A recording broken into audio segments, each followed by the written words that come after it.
Hello guys, welcome again to our YouTube channel. Today, I'll be showing you how to cook sweet and sour tilapia.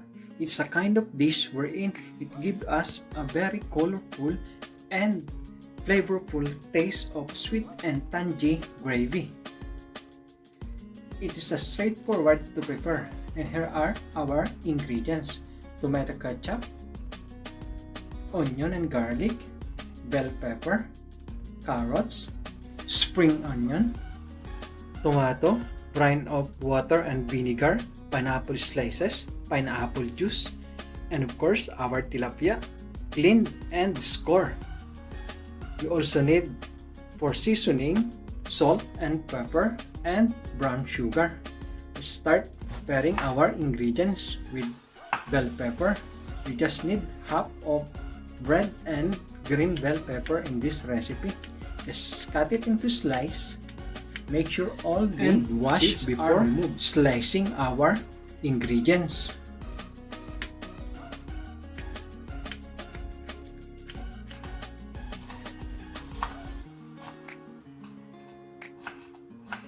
Followed by our carrots.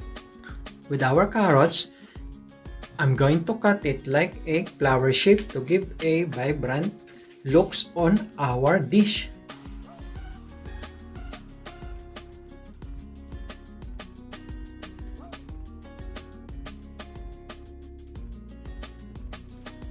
Just follow this procedure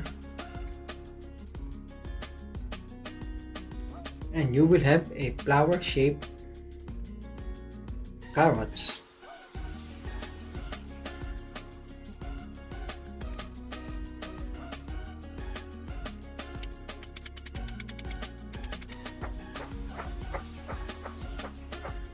Now our spring onion, just cut it and slice it. We just be needing 2 tomato for this recipe. Just slice those tomato and set aside, followed by our onion. Just slice our onion as well, same as with the other ingredients, and our garlic. We just need 1 clove on this recipe. Now that our vegetables are all ready, let's season our fish with salt and pepper before frying.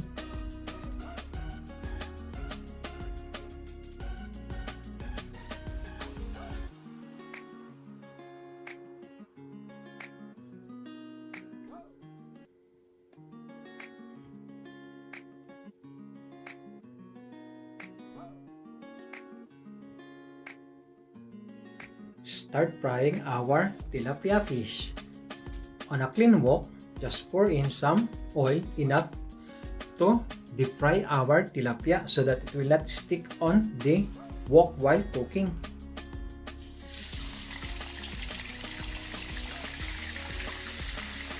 While waiting to cook our tilapia, let's start making our gravy, sweet and sour, for this dish.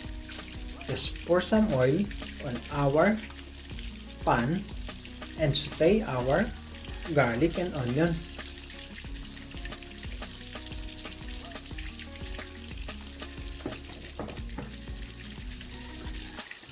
Followed by our carrots,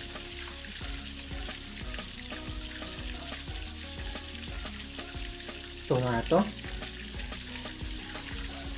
and red bell pepper. Just toast it on a pan before adding our spring onion.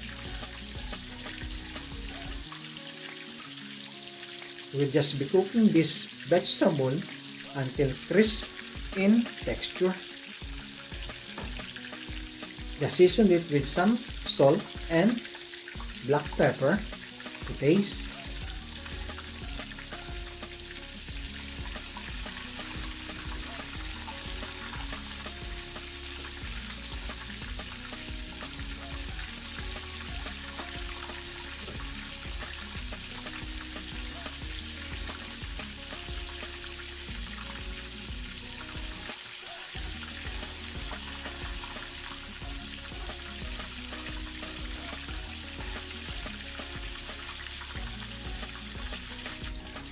Now, we're going to set aside our vegetable and we're going to go on our next procedure by preparing our sweet and sour gravy.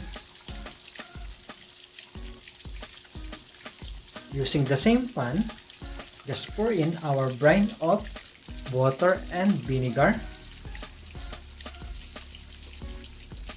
followed by our pineapple juice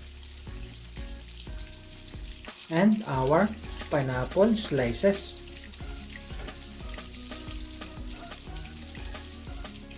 Our brown sugar,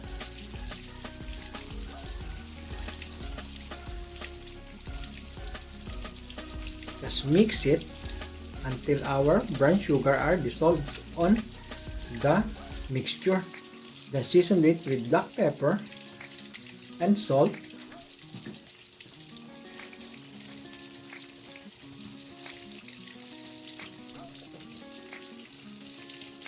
Our tomato ketchup and mix it thoroughly.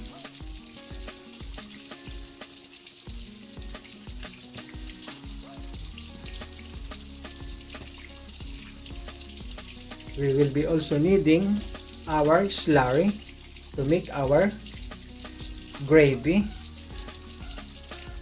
thick. It's a cornstarch dissolved in water. Then bring it to boil until our gravy are thick in consistency. At this point in time, now it's ready. Let's add our pre-cooked vegetable to our gravy. Mix it well.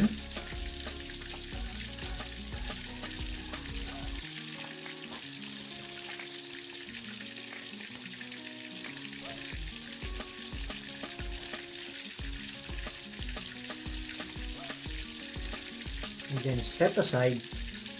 It's now finished. Now let's turn our tilapia to other side. There are other things or ways of cooking sweet and sour fish like tilapia, but in this recipe what I'm showing you is cooking it separately with the gravy so that our fish is still crisp on the outside but soft on the inside. Now our tilapia is cooked. We're going to put it in a thin plate and arrange our sweet and sour tilapia.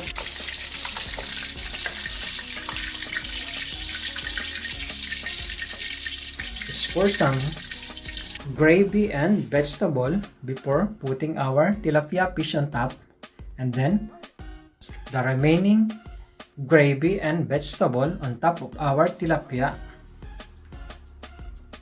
And we're done on this recipe. Please guys, support our YouTube channel for more videos of DIY and cooking by liking, subscribing, share, and comments also if you like this recipe. Please support us to grow our YouTube channel to inspire us to upload more videos of cooking and DIY in the future. You can also visit our Facebook page, Instagram, and TikTok, Lutuing Pinoy Abroad. Thank you very much and God bless. Happy eating! Bye-bye!